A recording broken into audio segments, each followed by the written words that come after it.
Hi, welcome to the Sifu Mimi Chan show. Thanks for joining the conversation.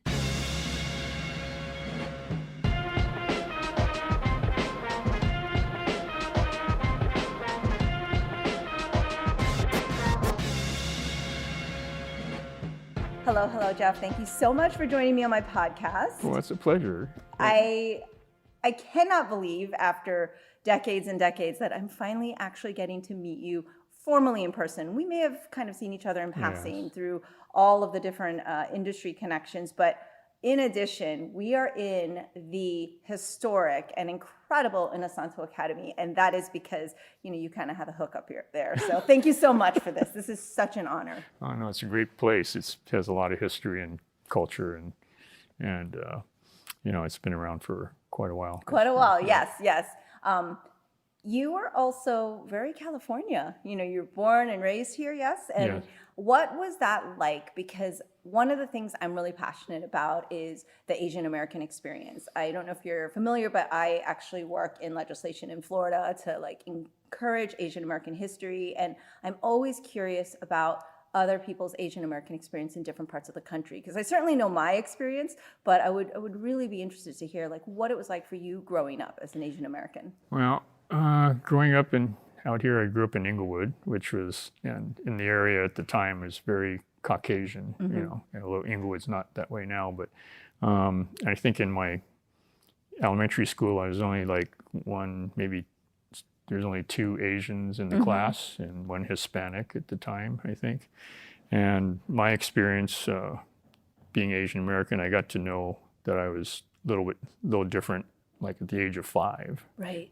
Because going to school, one of the kids, we were walking back, there's 3 of us walking back, and he shoved me down and called me a dirty Jap. And I was like going, what's a Jap? I didn't even know. And I know I've talked to my cousin who grew up in Northern Cal, and he didn't realize he was any different until he got into college.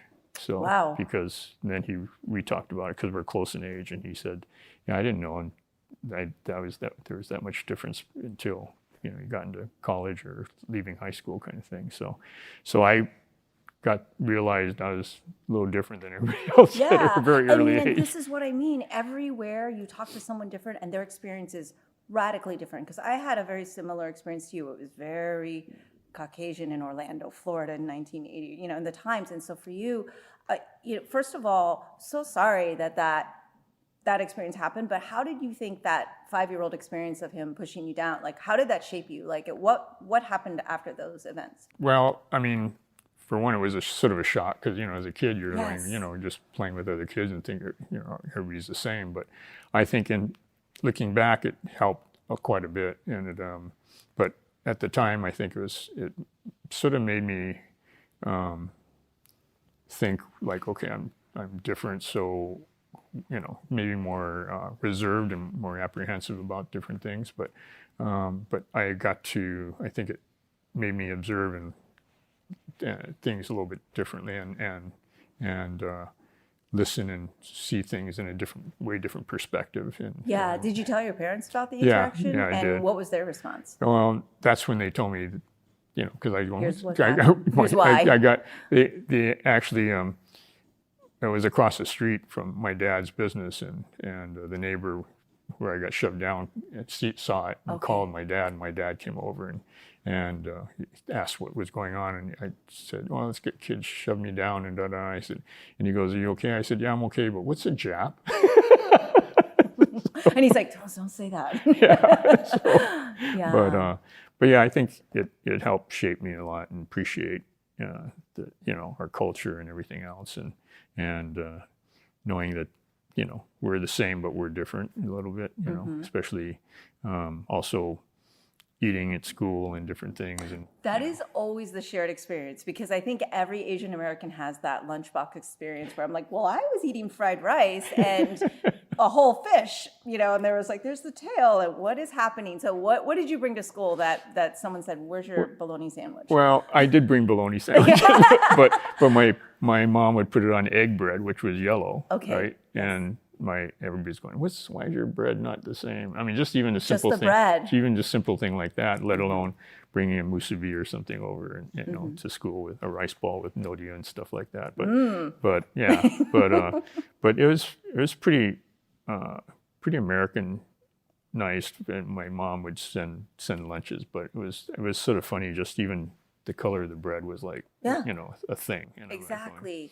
Did you? Because for me, for sure, my identity has changed greatly, decade to decade. As a child, you just kind of, for me personally, wanted to fit in. I was like, okay, I'm not gonna flaunt my, Chinese background. Like, what was it like for you, especially after that 5-year-old experience? As you progressed through elementary school, were you proud of your heritage at that point, or was it something that you felt like you had to kind of hide? I mean, it's very difficult to hide I know. all this, everyone, right? Like how we look, but I mean, I think there's definitely a lot of experiences for people that I think it was mostly trying to fit in. Yeah. And so and then at the time my heritage was not that evident to me, that how different it was, because I wasn't like at their homes and stuff as much. Yeah. So but also it's like, again, when I got a little bit, and also I realized that, okay, there's only 3 minorities in the class, Yeah. right? So did you guys gravitate towards one another? a little bit, Okay. yeah, but at the same time, you're kids, you just want to play with whoever's cool to play with. I mean, whoever wants to play with you. So, but then as I got older, I remember I think it was in junior high or maybe elementary school. It was maybe junior high, and was it junior high? I can't remember, junior high or maybe high school. That there's another incident where these kids were coming by and they made some comment. I was walking home or something, and they sort of gave me a shove or something, and I just sort of went into a martial arts stance. And the kid looked. These 3 kids were together, and they're going, "Oh, dude," he goes. And they go, "Come on, you want to fight?" And I go, and I didn't know really anything at the time. I just got in a stance, and then one kid goes, "I don't know, man. I think he knows origami." Because we better leave him alone. You just pull out a piece of paper and was like, "Great." And I just had to keep a straight face, and I'm going, "Yeah, you better watch out." I know origami. I didn't say anything, but I was like, "You better watch out." Yeah. And the guy goes, "I think he knows origami. You better leave him alone." That is hilarious, but also a little frightening, right? Because here you are, you have the trauma from being 5 and having a physical altercation, and then like, what made you strike the pose? Was it a film you saw, or what was the inspiration behind that? I guess so, probably, or just Instinct, I think so. survival instinct. I think from stuff I watched on TV or something, but so I think it was definitely. I think it was maybe at junior high or first year in high school or something. Right. So, but it was, and, I just remember that when the kid made that comment, and I was like, "Oh no, that's pretty funny." Oh, doesn't even know what origami is. Doesn't even know what origami is. Yeah, I mean, it's so typical though, because bullies are like that, right? They just throw things out there, and so was your draw to martial arts because of these experiences, or really was for different reasons? No, it's different. I went to martial arts mostly to stay in shape. Probably I was 14, 15, and then some of my friends were taking judo and different things. So I'd work out with them, or mostly be thrown around by them Right. at the time. But, well, that's the harder part anyway. You get to learn how to do all the falls, and hence the future stunt expertise. Yeah, right? And then I got into martial arts mostly to stay in shape, and then slowly it kept evolving into something more. Into mastery. So never mastery, but all subject to opinion. But you also, I read, were a trained classical pianist. Oh yeah, I took like 6 years or 7 years, like that, something like. Do you ever still play? I still have keyboards, but I haven't played. And I used to play in bands and stuff, so I kept a lot of that equipment, and so we used to do a lot of cover songs and top 40 stuff, a few originals. But nice. And I used to play in a lot of different bands, so that was a lot of fun. Yeah. So I gravitated toward that way, and it was my teacher couldn't exactly help in that direction for improv and theory and stuff like that. So I had to find out from other people. Yeah, and I'm always interested because my mom was a musician. Of course, my father's a martial artist, but I always found, okay, I got a little bit of the rhythm from her Jamaican side. And then, of course, the martial art training. And for me, there was a lot of intersection between the two. Did you find as you became, more and more entrenched into martial arts that your musical background had any overlap, or was it like a completely different discipline for you? No, definitely. Music definitely helped. And also the music, and then my parents used to ballroom dance all the time. So I'd be around that atmosphere a lot, and used to watch a lot of the old musicals and things like that. And you have any favorites? well, I like all the Fred Astaire stuff and Gene Kelly stuff and things like that. So those are always good, and then it evolved and overlapped into the film industry. So, and I draw a lot from music and dance and things for that. Yeah, I think people underestimate those.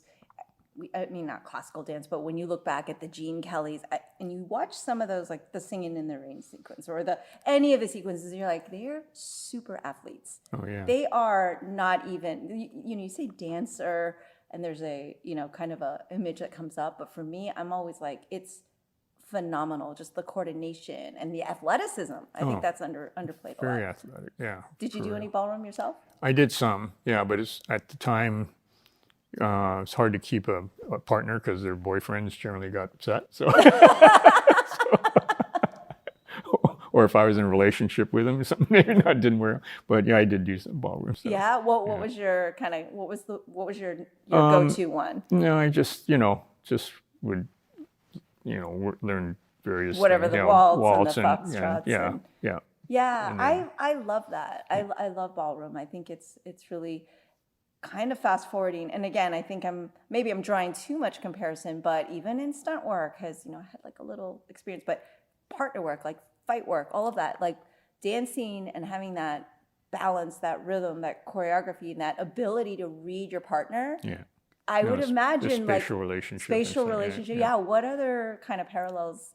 I mean, without even going, oh, definitely this happened with this, but now looking back, do you go, oh, maybe my dance and my, kind of helped with why you're so amazing at what you do. Oh, thanks. But it helped quite a bit because I got into New York style couple dancing hustle stuff at the time. Yes.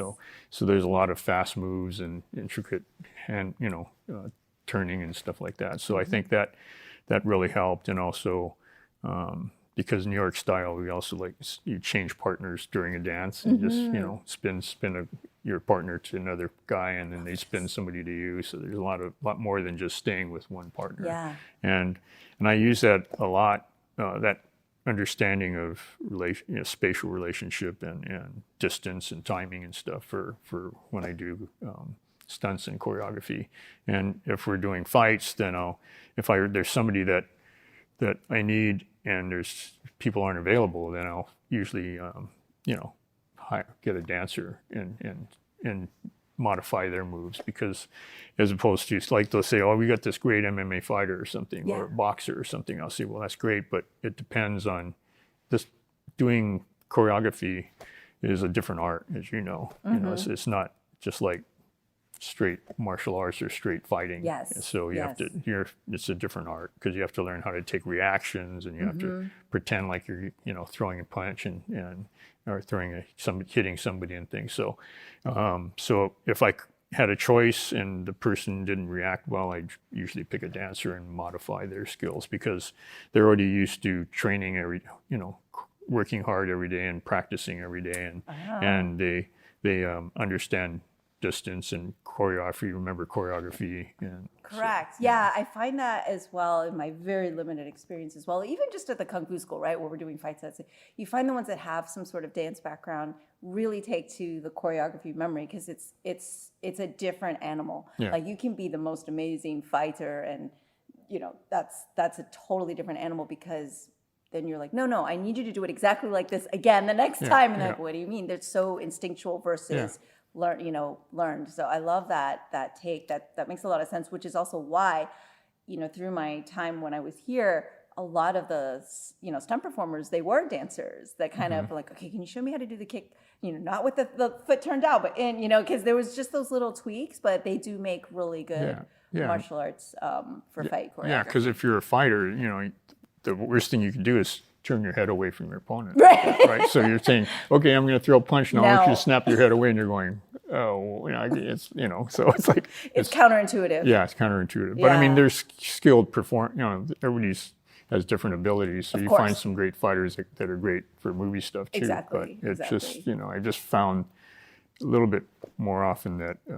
But understanding choreography and doing something like you were saying, doing it over and over again, exactly the same way. Generally, fighters don't necessarily want to do something over and over again the same way. Well, generally, if you're getting punched in the face, you don't want it to happen over and over again. So we kind of avoid that. But and then people can read that you're going to do the same thing over and over again. You know what? One of the hardest things was the reactions, because I was like, oh, I could just get whiplash all day. It's like basically getting whiplash all day long. Yeah. And I always had like neck things. I was like, God, man, I would rather you want me to do flips or what? I was like, but reactions were like my least favorite, which is all you have to do when you're doing fight sets. Pretty much. So whenever I watch, I'm like, great reactions when I'm watching a stunt I know, fight. and especially if you're a stunt person, because you're not, unless you're doubling the hero, if you're hired to fight the good guy, you're the one who's taking all the hits all the time. Exactly. So you've had a little bit of whiplash in your time. Yeah, but generally you get conditioned.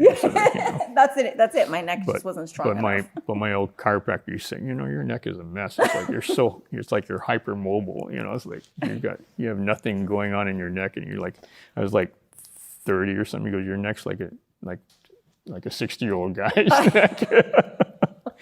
And you're like, I don't know why. I know. I don't know why I can turn my head all the way this way. You're like, were you on the last Exorcist film? Yeah. One thing I'm always interested in, even just from a martial artist standpoint, is, I was a competitor as a youth and everything, and I always had kind of like, here's my prep routine. Did you have a prep routine as a stunt performer that you had before you were to we're going to start rolling, or you knew you had a big scene or something? Is there something you did? And they may have changed over the years too. Like, feel free to share. Yeah, mostly. I mean, it's like yourself. I'm sure you visualized everything you had to do and stuff. So there is a lot of that. Visualizing the choreography or visualizing the stunt, especially like if I was doing a high fall or something. Especially the first big high fall. You visualize it over and over again. So, and I remember I did a 80, 90-foot high fall and out of a helicopter. It was one of the first big high falls I've done, and I visualized it so much that when I actually did it, I got up and I hit the bag and everybody's going, "Are you okay?" And I said, "Yeah." And they go, "Are you okay?" And I go, "Yeah." And I'm going, because you could tell, I'm going, no, it's like not a big deal. It's like I visualized it so much I didn't even get an adrenaline rush or anything. Wow, you have very vivid imagination. So yeah. So maybe from when I was a kid. But yeah, I mean, it was really something that part of doing stunts and acting, there's always different challenges and different things that you learn and realize that you sort of throw in your bag of tricks and stuff. But it was one of the first times I thought, well, visualization really, this can be so real that. And now they show proof of that.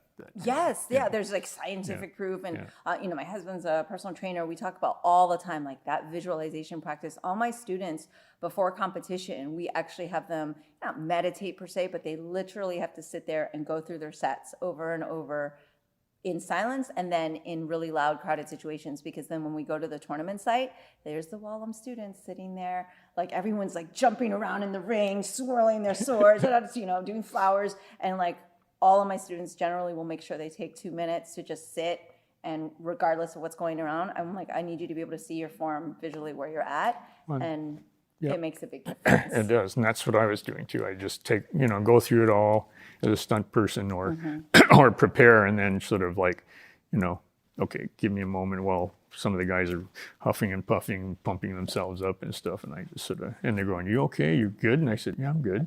You're not, Cool, you're Jeff. like, you're not worried about it. I said, oh, I'm prepared. preparing. Yeah. So I get you. Is this something now, because now you're the director, now you're the one that's kind of putting the whole dance together, right? Do you tell your stunt performers this tip, or do you allow each of them to have their own way? I allow each of them to have their own, unless they're looking really nervous or something about something, then I'll have a talk to them. And you're not but I got to tell you, there is a better way. It's my way. No. I mean, everybody has their own way, I right? know. So you try and help them find their method. Yeah. But it's a personal thing. But you generally, when they're huffing and puffing around, you're like, oh, okay, well, you don't want to kill the guy you're working with, so calm down a little Generally, that's the plan. Unless it's the last take of the day and you're going to get it and you already have a good one in the bag now. But it's been a nice career and like things going on. An incredible career. I of course have followed you through the years, and we were here earlier talking and we were trying to figure out how we met each other. And I mean, this was like 20 something years ago, and then you go even further back with your extensive list of credits. And I was looking through it yesterday, and it was just literally, I had to keep scrolling. I had to keep scrolling and scrolling and scrolling, and it's just phenomenal. I mean, from the beginning, origins of the work all the way into what you're doing now. Of course, huge fan of the Bourne series and all the things that you've done there. I feel like that in particular was a really refreshing moment in fight cinema, because I think we had just come out of the heavy wire work, everyone's flying around. And I love Hong Kong film. I grew up on Shaw Brothers.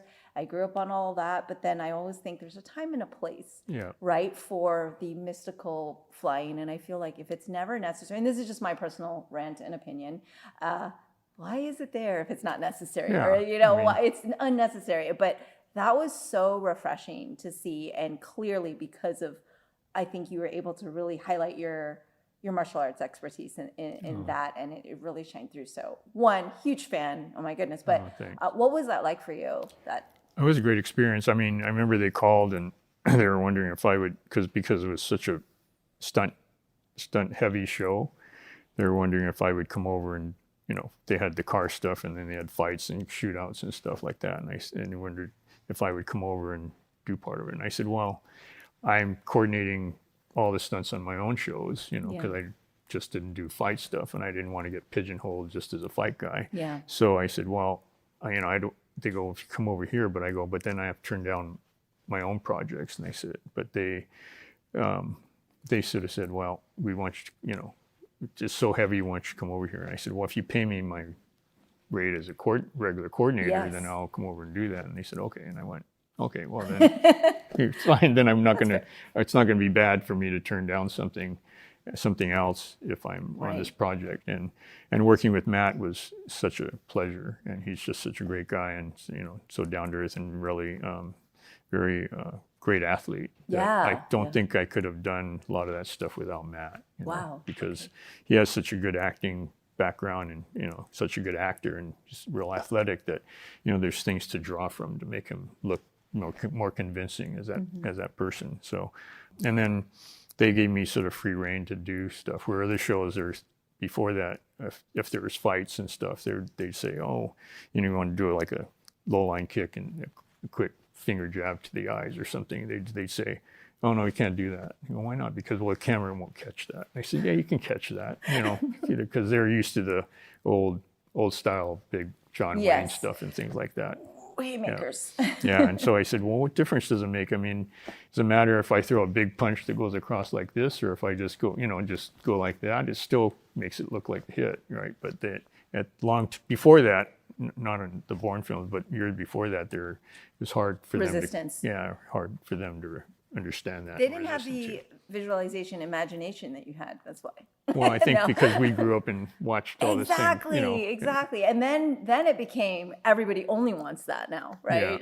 It's like, oh, where were you 30 years ago? And like you said, the wire stuff, it got a little old after a while, because you're seeing it in commercials all of a sudden, and And you know, if it's for a fantasy film or a period film, it's great. It makes sense. Yeah. Yes. But If you've got on a traditional, wuxia costume and you're flying through the trees, okay. Yeah. But if you're just like, having a beer at the bar, Yeah. like, and somebody goes like this and you and fly I'm over like, a wall. come on. So I'm with you because I want to have an enjoyable film experience watching, but if you can't really get there with the film if you have to really suspend disbelief for so much of it, right? Because there's a story that you're trying to tell, Yes. and you're trying to stay grounded in that story, and then Yes. if you do something that's out of the ordinary, then it takes you out of the movie, and you're like, whoa, that was sort of wild, and then you have to get back into it, and now it's you're very disruptive. trying, you don't believe it anymore. You're like, I'm gonna go get some popcorn. yeah, But, and it becomes a popcorn movie. ooh, that's a whole nother discussion. Name all your popcorn movies. No, I'm just kidding. I know you still have to work in this industry, but I mean, I know that one of the things, because right when I was working in the industry, it was like 99, 2000. So that was, can you do wire work? I'm like, sure. But I literally, I had to go on set and they're like teaching me what to do along the way. I happened to work with a Hong Kong stunt coordinator. So I was so fortunate because I got a crash course lesson. So I know how demanding and challenging and respect to the art form. But again, if it's not relevant, it doesn't need to be done. Yeah, and it's really should be appreciated because Yes. the person who's riding the line or the wire, then not wires anymore so much, but Yeah. you have to be a good performer. And but the thing is, people don't realize that the people that are The pulling, riggers because the riggers and if you're doing a hand pull when they're controlling you by hand, those guys are just as much a part of the performance. 100%. And you don't see they're like your dance partners. You're like There it very is. closely knit because Yeah. if somebody's off, it doesn't matter how good your performer you are, then they don't make you look good. Exactly. And if they're good, but you're not a good performer, then it doesn't work either. So it's just like any choreography. If one person's out of step, then it throws the whole thing off. Yeah, and there's so much that you just said there that I really love and I want to kind of dissect because one, you have stunt performers and they kind of are the unsung heroes a lot of times of the shows. And then now you're talking behind the stunt performers. You've got the riggers and all the efforts that go into these effects and to the performance, and they're even more the unsung heroes of it. So there's like so many layers of that. And kind of as somebody who started off in the stunt industry, but like martial artists have all that experience, it's a lot of people always say, well, you don't want to get credit, quote unquote, for what you do. And like, what do you feel is fulfilling for you as you started to kind of get into your career, and like why stunts was fun, like instead of like I want to be on front of camera, or well, I mean you still are on front of camera, but you know what I mean. It's like the unsung heroes of this film. Usually you get, this is a Tom Cruise film, and like that's the poster, right? And I think it's interesting. I always find I want to know kind of what you feel you get out of that experience. Well, I think you're right. Stunt people are very much behind the scenes, or not supposed to be noticed as much. I mean, it was very that's how I was brought up. Don't draw attention if you're doubling somebody. Yes. So just stay off to the side. Yeah. Don't draw attention to yourself or draw attention to the actor that he has a stunt double. And so you really are the unsung hero. Yes. People, especially if you're doing big stunts and stuff. But that's the way I was brought up. And the thing is, a lot of times this studio or the producers don't feel like, okay, why should we pay these guys this much, And it's like, well, because they're professional athletes. They've trained all these years. They go, but it looks so simple. I said, yeah, but they make it. That's why it looks so simple, because they're so well trained, and Exactly. they put years of study and training to be as good as they are. I go, if you don't want to pay them, I can bring in the B team, and then you'll realize we'll have to do many more takes, and you're going to go into overtime and everything else. Mm-hmm. But to me, it's like, we're professional athletes, and we're not in front of the camera. We're not exposed to the public as Right. much. But you see professional athletes making a lot more money than stunt people. 100%. And you put your lives at risk. Yeah, and we try to make it safe, but like you said, the riggers and everybody else, even further behind the scenes, they go, well, they're just rigging stuff. Well, they shouldn't get this and that. But they're making everybody safe, and they're also part of the performance package. So I think some people are understanding that a little bit more now, but it was like pulling teeth to really, Yeah. you know, you need how many people? No, just yourself, you know, just find some people locally and things like that. So it's sort of, it was very much, you know, a slow progress to get to the point we are now. Yeah, slow progress all around, right? And I was curious because the stunt world is a little different than acting. So I had,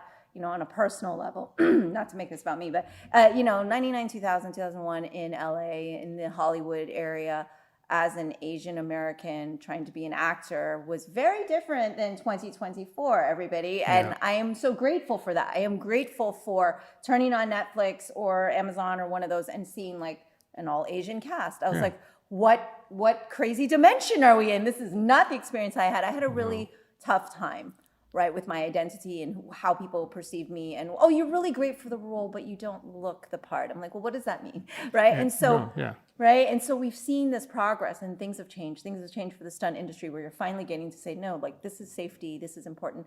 As a stunt performer, though, and of course I did have some experience in that, was it the same? Was it, well, you're Asian, so we don't need you in this, even though you're behind the scenes and the unsung heroes? It was still problematic, right? Yeah, because when I started, it was very problematic. I mean, the only time you're pretty much going to know you're going to work is if it was an Asian storyline. Okay. And generally TV, episodic, which was big when I was doing it, you know, like TJ Hooker, Heart to Heart, and you know, a lot of those shows, A-Team and stuff.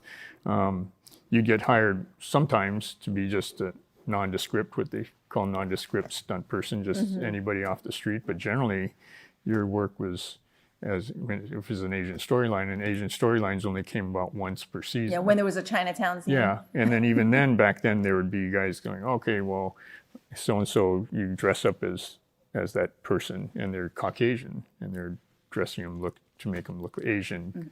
And it was happening with all the minorities. And it wasn't all the time, but it was a lot, quite prevalent. And you'd see them dressing as women and you know, and blacks and Latinos and everything else. And you're like going, oh, okay, but we're all standing right here. You know. Like, hello, over here. Yeah, I mean, it even happened in the 90s. Yeah, I was on sets and I'm like, okay, so why is he doubling her when there's some amazing stunt women that could totally do this? So it was interesting. Well, and again, it's like having the opportunity to show that you can do stuff, but yet, you know, and then feeling comfortable enough to give you the opportunity. So you sort of understand a little bit, but it's sort of, you know, if you're a minority, you should be doubling a minority, or if you're female or something, you should be doubling female. So, but it was struggle. Yeah. But yet you persisted, and you're, like I said, scroll, still working, you worked your way through. Like, what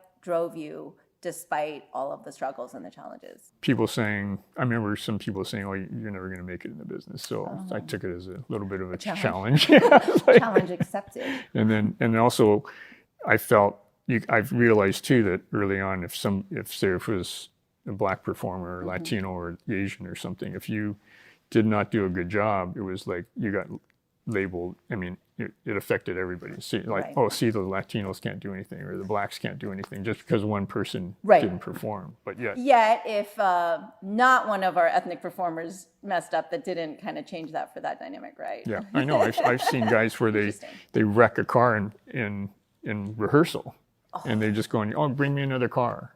You know? Okay. But if we did that, it'd be like, okay, get me a news performer.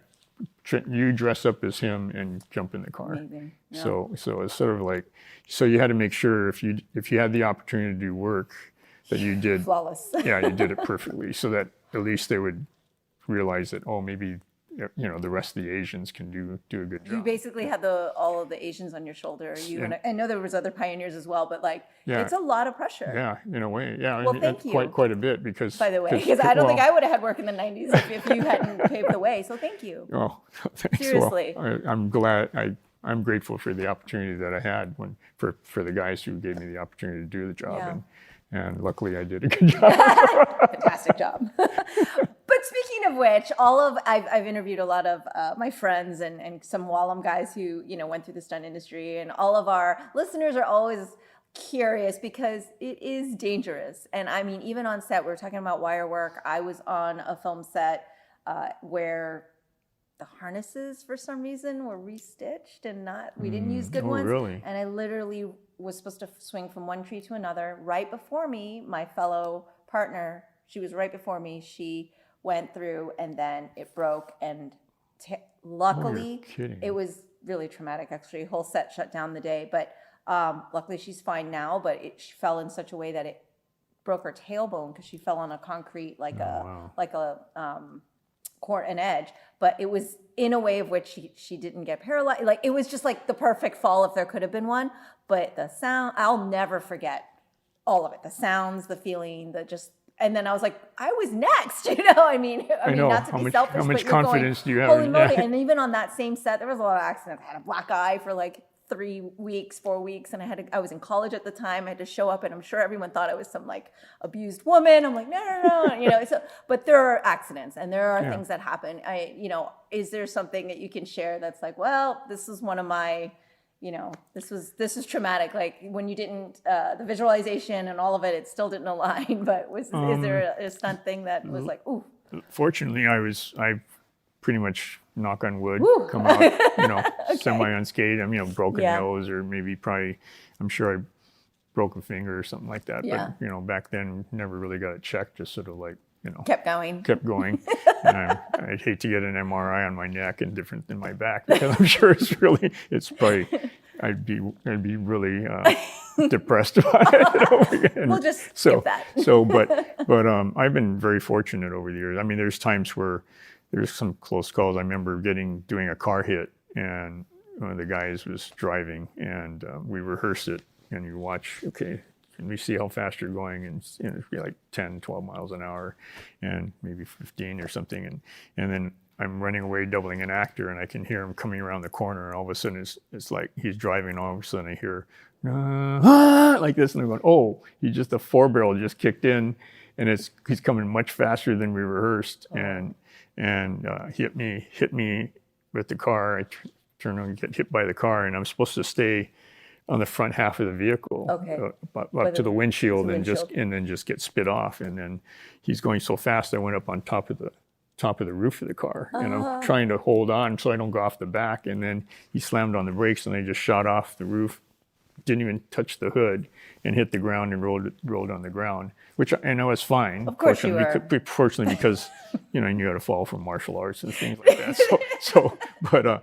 But he jumped out of the car and ran over and go, are you okay? And I'm going, you ruined the take. I go, did they all cut? And he goes, and they're going, cut. And he goes, hey, what are you running the shot for? And I'm going, oh my God. Because you're like, I'm not doing that one again. So then they said, can you do it again? So then, but then he came so slow. It did, that you had I to, had to jump push up. I had to jump up on the hood, and I'm going, oh, this looks horrible. So, but they had to use that, and I'm going, that is like horrible. Isn't that the worst? Yeah, I know. Oh. And then there's You're other. like, let the safety people check on me. You stay I know. in the It's car, like, man. and he's the coordinator, Oh. so he should have known better. Who was that? No, I'm just kidding. Well, we don't name names, but that's wow. Yeah. So fortunately, I've been, there's some spots, and there's some other times where, it's like, I don't think this is physically possible, but we'll give it a shot. But, but it's been. There's some times, that's why they call it stunts, because, they go, well, we can have the actor. I go, what's the difference between him doing the actor? I said, well, because something can go wrong. If it was 100% safe, then we'd have all the actors could do it. Exactly. But it's not 100% safe. So you try and make it as safe as possible, and you do it that way. A lot of variables. Yeah, there's times where like I was playing a part, and it was a big strafing where the helicopter Airwolf comes in. The helicopter comes in and shoots up this camp, and I was a soldier and stuff, and I'm in a tower, and it comes in, and I asked the effects guys, okay, what do you got? I got some naphthalene and different things for the explosion, and the timing was supposed to be at a certain point. And they said, hang in there before the tower, as the tower starts falling, then jump, and we're supposed to land on another roof next to it, and then the explosion was supposed to be. There's a sequence of a couple of explosions going off because there's supposed to be a strafing run, and all of a sudden it goes boom, boom, and the tower starts leaning, and all of a sudden as I jump, there's another explosion, Oh. And I'm just like, oh, I see a roof. Oh, no, I don't see the roof anymore. And so I'm in the middle of the explosion, and I hit the roof, roll down the roof, and then fall from the roof down to the ground. And then again, but this time they yelled cut, and one of the guys ran in the shot and said, "Are you okay?" And I said, "Yeah." And I got up, and my clothes were like all full of holes from from being burned. Yeah, from all this stuff. So you're a really good roller. Have to be. I mean, hitting the ground all the time as a stunt person, yeah, you sort of have to. You got to roll. Yeah, roll out of it. Yeah, roll out of it. yeah. Whatever you do, roll out of it. And I'd say for any person that's learning how to do stunts, they should be familiar with how to fall, because at the time, there's some guys who just had a lot of heart, and they would take hard falls. Yeah. And that's not for those of us sustainable. for those of us that had a background in martial arts or gymnastics or something, then you can make it look like you're hitting the ground hard, but you're saving yourself, right? Yes. And some guys just hit the ground hard, and then you look great for the take, great for the take. Do you want to work next tomorrow? Kind of thing. That's the thing. And my philosophy, and the guys I came up with that taught me too, is like, okay, you want to make it look crazy and dangerous and like you're getting banged up and hurt, but you want to be able to get up and go to work tomorrow. Exactly. You want to be safe, because otherwise if you're hurt and then, maybe that shot was great and you look good for that film, but you're out of work for the next 2 weeks or 2 months or longer. Or longer. Yeah. Or longer. So it's better to make it look like it's dangerous, but I would say so. I would say not getting injured is usually the best thing. Yeah. Like being able to get up and walk away, very ideal. That- It's so funny because my husband always teases me because I'm very clumsy. Actually, I know. If I'm doing kung fu, I'm not clumsy. But if I'm walking, very clumsy. Wow. So I've like literally fallen down the stairs. But luckily, I was able to fall down the stairs and get back up. Well, I've done that too, actually. It's a step person there. We just fall down the stairs all the time. But then, that's what dancers too, right? Dancers always trip and fall and or stub their toes and stuff. People don't believe us. I'm like, no, like furniture attacks me. It's a thing. Okay, so let's tie this together because we've talked a lot about stunts, but like the martial arts part of it is the learning to follow. We talked about you literally getting thrown around in judo in the very beginning. And there is so much groundwork. There's so much learning how to fall is also amazing lifesaver for like senior citizens. Like it's the thing to learn to do, but you kept saying, well, my martial arts background allowed me to be able to thrive in this and be safe and everything. I'd love to kind of hear how you've evolved as a martial artist and like because of the stunts, like how that kind of came into play with how you've trained and the emphasis that you have, or if you just like, oh no, when I do my martial arts, I want to have it. This is for me. Like, what is your martial arts experience? Martial arts experience. Well, falling was, a big thing, right? Yeah. And gymnastics, I had a gymnastics background too, so I'm sure that helped a lot. And in fact, I know it helped a lot. But my martial arts was, like I said at the beginning, it was mostly to stay in shape, and then it slowly evolved where, Bruce Lee was. Everybody was Bruce Lee. Bruce Lee was Bruce Lee, and big fan of Bruce Lee, and so I sought out. I was doing a couple other styles before that, and Taekwondo and Kempo and different things. But then I sought out to learn, how to do Bruce Lee stuff, and he doesn't like to call it an art, but it's like, so I fortunately met Dan Inosanto, and Bruce Lee was out of town and stuff like that. And I just met him, but I didn't start training with him until after when Bruce passed away in 73. So I started training with him in 74. And it was such a great experience to be able to come in and learn and do the same things that you saw on screen and also be exposed to many more things. And so it was an interesting experience at the beginning because there's so much, it was so different. It was very not traditional in class, traditional in the traditional sense. So doing things, just simple footwork and stuff is like you're doing footwork and you walk by and say, okay, that's good. And you're like looking at everybody and you go, but everybody's not doing it exactly the same, Yeah. So how can it be all this? How can it be good? Because you come from a traditional background where everybody has to look exactly the same. Yes. And, your goal. stances, everything has to be, So it's like, oh, but that's good. And then you start realizing later that, oh, it's, you're fit in. it's good for each individual, Yes. right? Because their build is different, their stance is, their legs are longer or shorter and stuff like that. So to be exactly in the same, so precise with everybody, regardless whether you're 5 foot or 6'3", Yes, it's of going to be course. different. Everybody's So, different. and everybody's built different. So, it should fit you. So that was, sort of the thing where, learning about Bruce Lee's philosophy and learning to fit in and adjust and make it your own. You make the movements your own, but being exposed to as many things as you can. So Dan Inosanto, who did that, and was really great about that. Plus, he had a huge background himself in other arts. Of course, and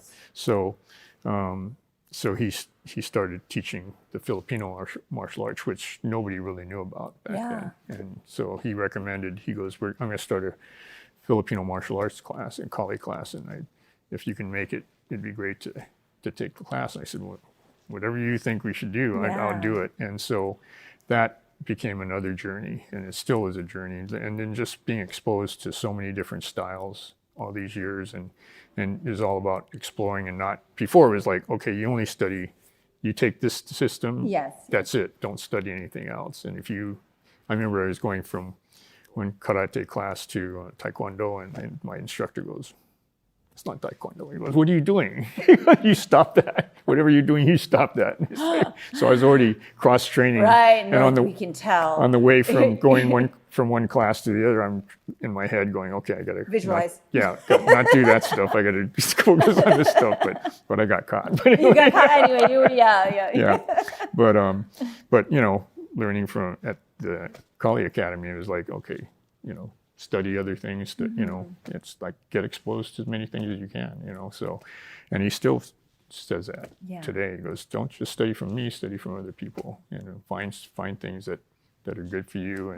And being exposed to other arts also reinforces a lot of things you've learned, because philosophy and very much so. And it's all about, economy of motion and what works and things. So you find that people that are very proficient, there's a lot of similarities with the way you move, I mean, and it's just a lot of transitional things may be different, or the stances may be different, but your body can only move so many different ways, and that's it. Right. So there may be a big difference at the beginning, but as you get, everybody gets better, then it becomes more refined, and it becomes very economical and the less movement, the better to get things done, right? So, and higher level of sensitivity and things. So it's been a great journey along the way, and plus it helped in the movie industry because in school I learned fencing, and we did fencing at the academy, and we did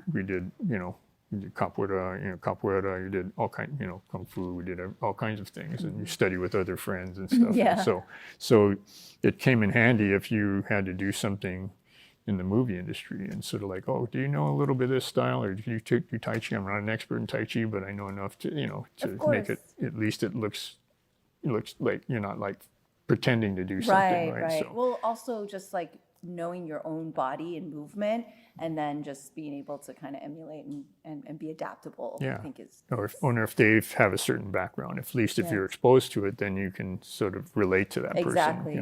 So. Well, it allows you to be a quick study too, right? Yeah. And like, well, I know my movements, so then you can learn the choreography. Because it's still just about choreo, because you're taking dancers and teaching them intricate martial arts, and they're not even martial artists, but they're able to emulate it and make it look authentic, right? Yeah, because it's not real fighting. If you're training a real fighter, then of course the approach would be completely different. And also like, okay, you're going to a martial art tournament. A dancer would be called out, just like your taekwondo karate master is like, "No, I can tell." Yeah. So of course in those, but for film, it's about the movement and the execution and the performance art of it, the performance side of it. I think it's just so different. And I love that in martial arts, it's very exploratory and very personal, because some people gravitate to it and I just want to fight and that's their thing. And some people, I like performing, I like to go to the competitions and shows. And some people have like it's really cool that it could be something that becomes so personal to you, but yet we're all in the same classroom on that same journey together. And there's this energy, but everybody still has their own individual goal.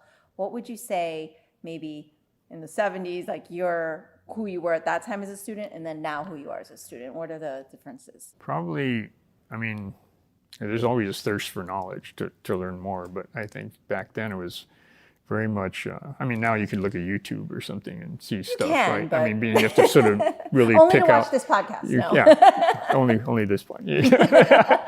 but you can really, you have to still decipher what is authentic and what is not. But back then, in order to learn something, you had to be with the person, or you had to get a book, which is sort of difficult to learn movement in a book. You can always tell people who learn from the books, right? It's like, no, that's supposed to be fluid.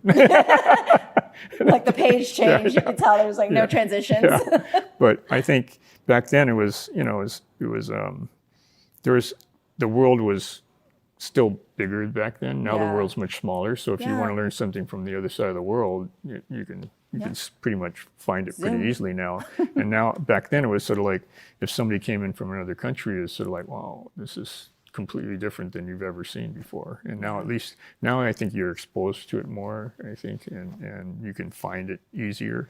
But back then, learning was, and plus, martial arts was not really out in the open that much when we started. So I think it was for people to share and be able to open up to be able and share with you was quite a privilege.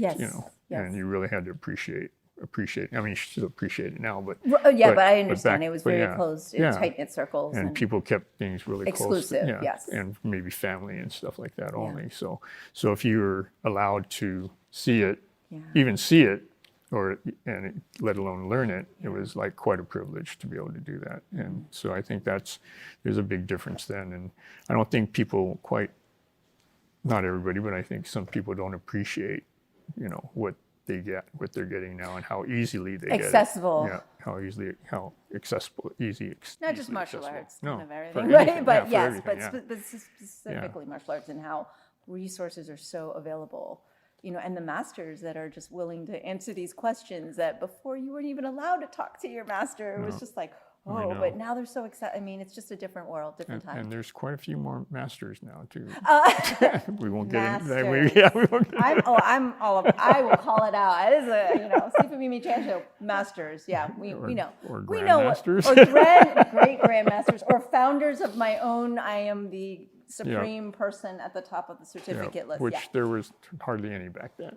Unless, you get more acknowledgement if when you're getting ready to pass away or something like that. Of course. No, I understand. No disrespect to people, but I think it's great when people do want to study and share. But I hear what you're saying. I love that. I love we're ending on this note, masters.